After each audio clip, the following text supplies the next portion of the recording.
우리 어머니 날 또 맞아서 다시 한번 우리 사랑하는 모든 어머니들 위해 주님의 축복을 원합니다. 네팔 지진으로 인해서 지금 7천여 명이 사망을 했습니다. 그리고 전 세계에서 구호의 손길이 지금 계속 답지되고 있습니다. 계속해서 또 구호를 하고 있습니다. 근데 네팔 지진보다도 10배 이상 되는 강력한 피해를 입었던 지진이 정확하게 7년 전에 있었습니다. 오늘 5월 10일인데 5월 12일 2008년에 중국 스촨성 지진이 일어났습니다. 리히터 규모 8.0이었습니다. 그리고 지금 네팔은 7,000명이 사망을 했는데 이때 스촨성 지진에서는 자그마치 7만 명이 사망을 했습니다. 또한 중상자가 37만 명이었습니다. 실종이 18,000명이었으니까 아마 그 사람들도 다 거의 죽었다고 봐야 될 것 같습니다. 자, 재산을 피해를 입은 사람이 4,600만 명이면은요, 거의 대한민국 국민 수준입니다. 온 우리 한국 백성이 다 피해를 봤다고 생각될 만큼 그렇게 많은 사람들이 피해를 입었습니다. 경제 손실이 24조 원이었습니다. 자, 건물 밑에 있었던 사람들은 거의 다 죽었다고 봐야 되겠고, 땅이 저렇게 갈라졌으면 계곡이 하나 그냥 생길 만큼 그렇게 엄청난 지진이었습니다. 그런데 여기 구조된 한 어머니의 모습이 보입니다. 넘어지는 그 순간, 지진에 무너지는 순간 자기의 아이를 껴안고 그 위를 덮어서 아이를 보호하면서 죽은 엄마입니다. 얼마나 급했으면 손에 젓가락도 놓지 못한 채 그냥 그대로 들고서 너무 급한 참 모습이 눈에 보이는 듯합니다. 놀라운 사실은 저 죽은 엄마의 밑에 깔려있는, 품에 안겨있는 저 아이는 살아 있었다라는 것입니다. 그리고 그 옆에는 그 엄마의 셀폰이 떨어져 있었는데요. 그 셀폰에 마지막 죽으면서 녹음을 해둔 게 있었습니다. 아기야, 만일 네가 살아난다면 이 엄마가 너를 정말 사랑한다는 것을 잊지 말려무나. 엄마의 사랑을 끝까지 아이에게 전해주고 싶어서 그 아이를 껴안고 그리고서 죽어간 엄마. 자, 이것이 하나의 단면일 뿐이지 세상의 엄마들은 다 그렇게 자식을 위하여 생명을 내어놓을 만큼 사랑하는 것이 부모의 모습입니다. 자, 이런 부모, 이 모습을 통하여서 우리는 다시 한번 하나님 앞에 이런 부모를 통하여서 하나님의 사랑을 느끼게 해주십니다. 자, 오늘 우리 본문을 통해서 부모의 사랑을 다시 한번 봅니다. 두 가지만 말씀을 드립니다. 첫 번째는 부모가 우리를 길러주셨다는 겁니다. 키워주신 분, 부모는 우리를 키우십니다.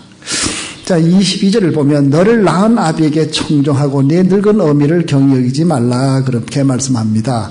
우리를 낳으셨답니다. 자, 아버지 어머니가 우리를 낳았다. 그런데 여러분, 성경에서는 전체적으로 부모가 우리를 낳았다라고 하는 것보다 하나님이 우리를 낳으시고 하나님께서 우리를 키우셨다는 표현이 훨씬 많습니다. 비교도 되지 않을 만큼 많습니다. 사람을 누가 만들었냐, 누가 창조하고 누가 지었냐, 하나님이 지었다고 말씀합니다. 누가 키우냐, 하나님이 키우셨다 그럽니다. 자, 그래서 하나님이 우리를 지으셨다고 하시면서 시편 139편에 보면 주께서 내 내장을 지으시며 나의 모태에서 나를 만드셨나이다. 내 내장, 이 안에 있는 모든 온몸에 있는 신경 하나하나 다 만드시고 모태에서 하나님이 우리를 지으셨다 그렇게 말씀합니다. 키우는 분은 누구일까요? 역시 시편 100편에 보면 여호와가 우리 하나님인 줄 너희는 알지어다. 그는 우리를 지으시니요, 우리는 그의 것이니 그의 백성이요, 그의 기르시는 양이다. 하나님께서 우리를 기르신다고 그렇게 말씀하고 있습니다. 자, 하나님께서 기르시는 것은 우리가 편안하고 잘 될 때만 기르시는 표현이 아니라 우리가 힘들 때도 당연히 기르시는 모습은 나타납니다. 자, 이스라엘 백성들이 애굽을 탈출해서 40년 동안 광야에서 지낼 때입니다. 그 광야에서 지내는 40년 동안도 하나님께서는 그 가운데서 철저하게 보호하시고 키워주십니다. 그래서 느헤미야 9장에서 말씀합니다. 40년 동안 들에서 기르시되 들판에서도 기르시는 하나님. 그래서 부족함이 없게 하심으로 그 옷이 헤어지지 아니하였고 발이 부르트지 아니하였다. 여러분 40년 동안 돌아다니는데 그 옷이 헤어지지 아니하도록 그렇게 길렀답니다. 그 안에 뭐 슈퍼마켓이 있습니까? 옷가게가 있겠습니까? 아무것도 없는 들판입니다. 7살 때 입은 옷이요 10살이 되면 팍 자랍니다. 옷도 그냥 자라게 만들어 버리시는 거죠. 15살이 되면 그냥 옷도 그냥 헤어지지 아니하고 옷이 그냥 막 커버린다든지, 하여튼 하나님께서는 헐벗지 않고 그 아이가 계속 자라갈 수 있도록 기르시는 하나님이라고 말씀합니다. 자, 하나님께서 우리를 먹이시고 하나님께서 우리를 길러주십니다. 그런데 하나님은 영이십니다. 영은 살과 뼈가 없습니다. 영은 그냥 바람 같습니다. 지나가는 겁니다. 손이 없으신 그 영 되신 하나님이 우리를 어떻게 기르실까? 그래서 하나님께서 준비하신 것이 어머니의 손입니다. 여러분 오늘 주반 쪽에 보면 방송 칼럼이 거기 실려있는데 그중에 탈무드에서 인용한 이런 내용이 간에 있습니다. 자, 탈무드의 이야기 중에 이런 것이 있습니다. 하나님은 육신이 없으시기에 대신 어머니를 보내주셨다. 하나님은 품이 없으시기에 어머니의 품으로 품어주셨다. 하나님은 젖이 없으시기에 어머니의 젖으로 먹여주셨다. 하나님은 손이 없으시기에 어머니의 손으로 만져주셨다. 어머니를 통하여 하나님을 알 수 있다. 자, 하나님을 대신해서 하나님께서는 어머니의 손을 통하여 우리를 길러시는, 키워주시는 그런 분이라고 말씀합니다. 우리 옛 속담 중에서 이런 말이 있습니다. 자기 몸에 물 들어가는 것하고 또 하나 뭐죠?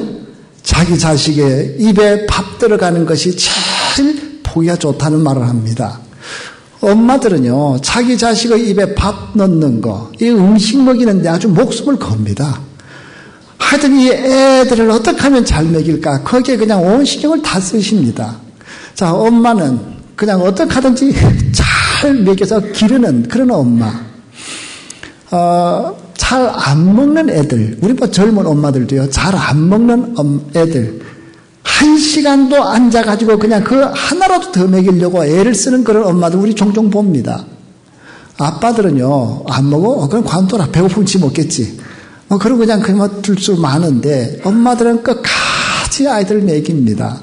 어떻게 하든지 기르기 위해서, 키우기 위해서, 건강하게 하기 위해서. 오늘 주부 안에 또 사진이 하나 나와 있는데요. 아마 그 전쟁통에 찍었던 사진 같아요. 그때 그 엄마가 자기 아이에게 국수인지 짜장면인지 뭘 하나 먹이기 위해서 눈을 부릅뜨고 어떻게 하든지 그 아이를 먹여서 지키려고 하는, 키우려고 하는 그 의지가 나타나 보입니다. 여러분, 우리를 기르시는 부모님, 자, 어머니라고 하는 존재는 먹는 것에서 음식을 통하여 어머니는 음식을 먹여주는 그 모습에서 우리는 어머니의 실체를 느끼게 됩니다. 어머니의 존재감을 느끼게 만듭니다. 호주에 유학을 가 있는 몇 학생들이 있는데요. 그 학생들이 일도 하고 공부도 하고 얼마나 힘든지 모르겠습니다. 그러니 뭐 호텔에서 이제 뭐 방 청소도 하고 그러니까 뭐 하우스키핑도 하고요. 또 여러 가지 이제 그런 허드 일을 합니다. 또 웨이트리스로서 이제 일을 합니다. 그런데 웨이트리스 일을 할 때 식구들이 와서 엄마랑 아이들이 와서 밥 먹는 걸 보면 그렇게 자기 엄마 생각이 나는 그런 경험을 하는지 모른다고 말을 합니다. 자, 이 음식에는요, 엄마의 그 손맛이 들어 있습니다. 자, 나를 키우기 위해서 모든 것을 다 쏟아붓던 그 어머니. 자, 그래서 음식을 통하여 우리는 어머니를 느낍니다. 이 엄마들, 자기 아이들이 너무 보고 싶어서 10시간을 아침 일찍 모여서 10시간을 날아서 시드니까지 가고 그리고 밥 한 끼를 그렇게 해 먹이는데 그 밥을 먹으면서 자기의 엄마를 바로 어머니가 늘 해주던 바로 그 음식, 그것을 통해서 이 아이들은 자기 어머니의 그 사랑을 다시 한번 체험하게 만듭니다. 하나님의 손을 대신해서 엄마의 손을 보내주신 우리 하나님. 그래서 우리는 어머니의 손을 통해서 하나님의 손을 체험합니다. 엄마의 사랑을 통해서 하나님의 사랑을 깨닫게 만듭니다. 자, 그래서 오늘 이 본문에 보면 너희 낳은 아비를 엄마를 사랑하고 즐거워하고 기쁘게 하라고 말씀을 하는데요. 이상하게 23절에 중간에 이상한 말이 하나 들어갑니다. 이게 좀 어울리지 않습니다. 22절에서도 아비, 어미 이렇게 부모님에 대한 이야기가 나오고 4절, 5절도 아버지, 어머니에 대한 부모에 대한 이야기가 나오는데 23절에 느닷없이 진리를 사죄 팔지는 말며 지혜와 훈계와 명철도 그리할지니라 그렇게 말씀하고 있습니다. 여러분 여기 지혜가 뭘까요? 진리가 무엇일까요? 진리는 바로 예수님을 말합니다. 지혜 바로 예수님이십니다. 자, 오늘 우리 하나님께서는 우리들에게 부모를 통하여 하나님을 알게 하시고 바로 그 지혜의 근본 되신 우리 예수님을 버리지 말라고 말씀합니다. 자, 지혜를 진리를 사되 팔지는 마라. 버리지 말아라. 어떠하든지 그 진리를 붙잡아라. 예수님을 붙잡고 살아라. 하나님 되신 예수님을 마음에 품고 살아야 된다고 그렇게 말씀합니다. 자, 하나님께서 하시는 모든 일을 어머니의 손을 통하여서 이루어주셨기에 어머니 아버지를 체험하는 느끼는 사람들마다 하나님의 사랑을 느끼고 하나님께 또한 하나님을 붙잡고 살라고 말씀을 합니다. 자, 어머니의 손은 하나님께서 우리에게 보내주신 가장 귀한 선물입니다. 진자리 마른 자리 갈아뉘으면서 어떠하든지 그 아이가 질병에 걸리지 아니할 수 있도록 최선을 다해서 키우시던 바로 그 어머니들. 자, 오늘도 우리 하나님께서는 우리 어머니를 통하여서 그 아이가 어떻게 하든지 건강하게 자라가도록 그렇게 애를 쓰게 만듭니다. 혹시라도 나쁜 아이들하고 어울려서 방탕한 길로 어둠의 길로 빠질까봐 노심초사하는 것이 부모의 마음입니다. 부모가 잘 되려고 하는 것이 아니지 않습니까?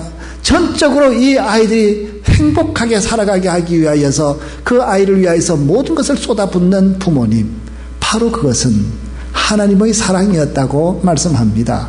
하나님의 사랑, 어머니의 손을 통하여 어머니의 사랑을 통하여 우리에게 보여주시면서 우리에게 주신 그 부모들을 하나님의 사랑을 깨닫게 만드는 통로라고 말씀합니다. 자, 우리는 어머니의 밥상을 통하여 건강하게 자라가듯이 진리 되신 예수님의 그 지혜를 받으면서 살아가는 사람이 영적으로 건강하게 됩니다. 예배를 드리는 사람, 영적인 건강을 유지하며 살아가는 사람입니다. 자, 두 번째입니다. 부모를 즐겁게 해드려야 된다고 말씀합니다. 자, 25절에서 네 부모를 즐겁게 하며 너를 낳은 어미를 기쁘게 하라. 자, 부모를 즐겁게 하고 부모를 기쁘게 하라. 24절에서도 의인의 아비는 크게 즐거울 것이요 또한 지혜로운 자식을 낳은 자는 그로 말미암아 즐거울 것이라고 말씀합니다. 어떻게 부모를 즐겁게 하고 기쁘게 할 수 있을까요? 22절에 보면 너를 낳은 아비에게 청정하고 네 늙은 어미를 경히 여기지 말지니라. 부모에게 순종하는 삶, 부모에게 청종한다, 순종하는 삶을 통하여서 우리들은 부모님을 즐겁게 하고 기쁘게 만들어 줄 수 있습니다. 자, 부모들은 자녀가 잘 되기를 바랄 뿐이지 절대로 잘못된 것을 원하지 않습니다. 그러니 그 말씀을 순종하고 청종하라 그렇게 말씀합니다. 자, 너를 낳은 아비에게 청종하고 순종하고. 자, 이스라엘 백성 가운데 하나님께 대해서 불순종을 할 때 하나님께서는 한번 이런 명령을 하셨습니다. 자, 예레미야를 불러서 예레미야에게 이런 이상한 명령을 하셨습니다. 레갑의 그 자손들을 하나님의 성전의 한 방에다가 모아라. 그리고 나서 그들에게 포도주를 잔에다 가득 부어가지고서 그들에게 권하라고 그렇게 명하십니다. 자, 35장. 내가 레갑 사람들의 후손들 앞에 포도주가 가득한 중지와 잔을 놓고 마시라 권하매 그들이 이르되 우리는 포도주를 마시지 아니하겠노라. 왜 이들이 포도주를 마시지 않겠다고 했을까요? 부모를 순종하는 삶 때문이었습니다. 그들의 조상이 포도주를 절대 마시지 말라고 했기 때문입니다. 그래서 6절에 다시 한번 말씀합니다. 그들이 이제 우리는 포도주를 마시지 아니하겠노라. 레갑의 아들 우리 선조 요나답이 우리에게 명령하여 이르기를 너희와 너희 자손은 영원히 포도주를 마시지 말며, 포도주를 마시지 말라는 그 참 부모 같은 조상의 그 말씀 한마디에 그들은 포도주를 거절했습니다. 포도주만 마시지 않는 것이 아니라 아예 포도나무 자체를 심지 않았습니다. 다른 수박, 참외 이런 거는 먹어도요, 포도 자체는 먹지 않았습니다. 그만큼 부모에게 순종하며 살아가던 사람들. 자, 그 결과가 어떻게 됐을까요? 레미야 35장 19절에서 이렇게 말씀합니다. 그럼 만군의 여호와 이스라엘의 하나님께서 이와 같이 말하시니라. 레갑의 아들 요나답에게서 내 앞에 설 사람이 영원히 끊어지지 아니하리라. 하나님 앞에 끊어지지 아니하고 계속해서 축복의 삶을 살아갈 것을 말씀합니다. 자, 우리는 부모를 즐겁게 해드려야 됩니다. 부모를 기쁘게 해야 됩니다. 자, 하나님께서 나를 길러주신 것이 하나님께도 감사하지만 또한 어머니의 손을 통하여 건강을 주시고 우리를 먹여주시고 우리를 키워주셨기에 부모를 즐겁게 해주는 것이 마땅합니다.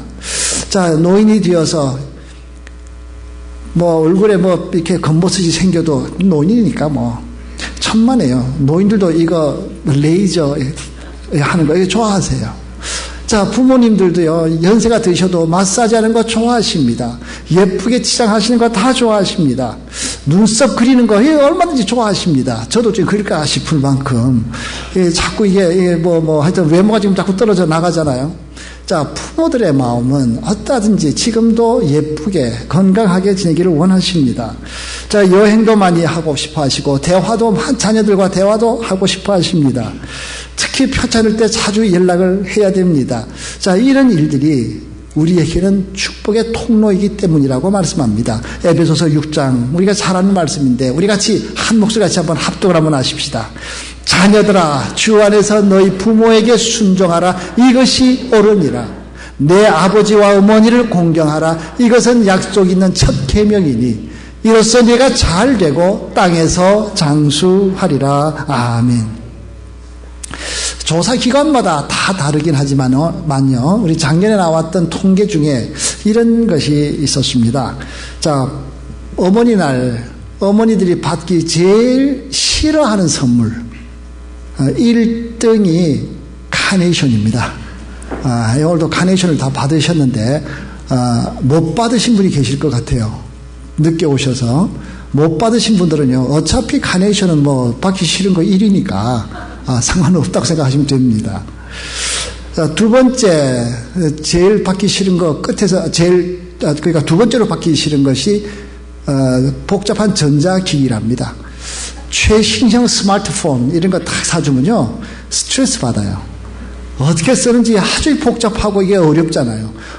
쓸려니 어려워서 못 쓰겠고, 안 쓸려니 좀 미안하고 아깝고, 안 받는 게 오히려 낫습니다. 그래서 아주 복잡한 그런 스마트폰 같은 그런 기기들 안 좋습니다. 그리고 세 번째로 싫어하는 것이요, 현금 이체랍니다. 현금 이체.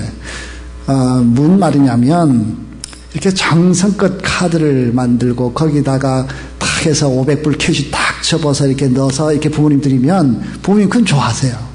그런데 그냥 띠리띠리띠리 해가지고서 그냥 내 어카운트에서 엄마 어카운트로 그냥 쫙 이렇게 은행에서 은행으로 착 넘겨놓고 문자 딱 해서 엄마 오늘 어머니날 감사해요. 500불 보냈어요. 즐겁게 지내세요. 이러고 보내오면 빚 받는 것도 아니고 굉장히 그냥 기분이 좀 이상하답니다. 자, 자동 현금 이체해서 들어오는 거. 이것도 별로 그렇게 좋아하지 않습니다. 자, 네 번째로 싫어하는 것은요, 빨간 내복이랍니다. 그 빨간 내복은 아직도 살아있군요. 50년 전 이야기입니다. 자식들이 돈을 벌면 그 부모들에게 빨간 내복 해주면 옛날에 그게 자랑이었습니다. 근데 요즘은요, 빨간 내복보다 예쁜 내복이 아주 많습니다. 또 난방이 워낙 잘 돼가지고 안 입는 사람도 많습니다. 자, 빨간 내복 사주면 바로 장롱으로 들어갔다가 걔는 빛도 못 보고 그냥 끝날 수가 많습니다. 자, 지금은 시대가 달라졌지 않습니까? 싫어하는 선물 다섯 번째는요, 술이랍니다. 술. 부모들이요, 아무래도 자식들이 사주는 술은 어색한 것 같아요. 자, 왠지 자식들이 사주는 술은 달콤하지 않다. 그렇게 쓰고 있는데 건강만 해치는 거죠. 별로 좋은 건 아닙니다. 그리고 6번째는 건강보조식품입니다. 본인들에게 맞는 건강식품들이 다 따로 있는데 아무거나 그냥 갖다 주면 이거 처치곤란, 안 먹으면 미안하고 먹으면 좀 깨름직하고. 7번째는요, 자동차 같은 고가 선물이랍니다. 자기들 살기도 힘든데 이 자동차 사주고 나서 매달 페이먼트 하느라고 얘들이 얼마나 힘들까. 자, 부모는 자식의 편에 서서 생각하고 있기에 자식들이 그렇게 힘들게 살면서 이거 매달 내느라고 그 고생할 그 자녀들 생각하면 도리어 마음이 불편해진답니다. 자, 그러나 부모들이 제일 좋아하는 선물들이 있습니다. 선물 탑 5만 제가 소개를 하겠습니다. 자, 5번째는요, 꽃바구니입니다. 근데 꽃바구니가 이게 왜 나왔냐? 안 주는 것보다는 그래도 받는 게 낫답니다. 안 받는 것보다는 그래도 받는 게 그래도 좀 낫다. 4번째는요, 화장품 세트. 역시 어머니도 여자이기에 화장품을 받을 때 참 기분이 좋답니다. 예쁘게 관리하고 싶어 하십니다. 3번째가 공연 티켓입니다. 자, 나이가 연세가 드셔도 문화생활을 하면서 우아한 그런 생활을 할 때 아주 기뻐진다라는 것입니다. 자, 그리고 2번째가 외식 또는 효도여행입니다. 자, 이것은 자녀가 자기에게 완전히 시간을 주는 거거든요. 자, 자식이 자기와 함께 시간을 보내준다는 거. 자, 이 자녀들이 참 부모에게 온다. 그러면 그냥 뭘 먹일까? 얘가 지금 뭘 좋아하는데 늘 그 생각하는 게 부모 아니겠습니까? 그 자식과 함께 같이 시간을 보낸다는 것. 외출을 하고 외식을 하고 여행을 하고. 자, 그것은 전적으로 자녀와 함께 시간을 보낸다고 하는 것 때문에 그 많은 사람들이 그것을 선호합니다.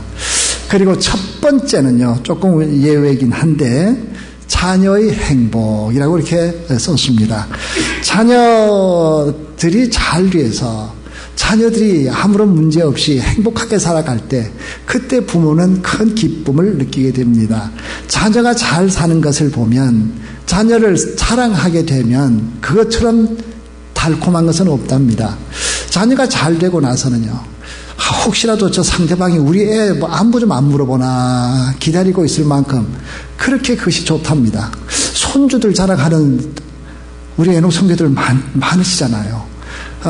너무 이쁘니까 그렇게 자랑을 합니다. 자, 그것이 기쁨입니다. 즐거움입니다. 자, 오늘도 우리 부모님들은 자녀들이 그저 행복하게 잘 사는 그런 가정을 이루고 살아가는 주는 것, 그것이 가장 큰 기쁨이라 그렇게 소개를 합니다. 오늘도 우리 하나님께서는 오늘 우리들이 이 자리에 있도록까지 건강하게 성장하고 사회생활을 하면서 내가 지금 이 자리에 앉아있는 현재 이 상황은 누가 아니라 바로 하나님께서 우리를 지으시고 키워주셨는데 실제 하나님께서는 그 일을 어머니에게 맡겨주셔서 어머니라고 하는 그 손길을 통하여서 우리를 키우셨다고 말씀합니다. 그래서 우리들에게는 그 어머니를, 그 아버지를 즐겁게 하고 기쁘게 해준 것이 마땅하다고 말씀합니다. 자, 하나님을 대신하여서 어머니를 사랑하고 어머니에게 효도하는 그 삶을 통하여 축복을 받는 땅에서 잘 되고 장수하시는 여러분들 되시기를 주의 이름으로 축원합니다.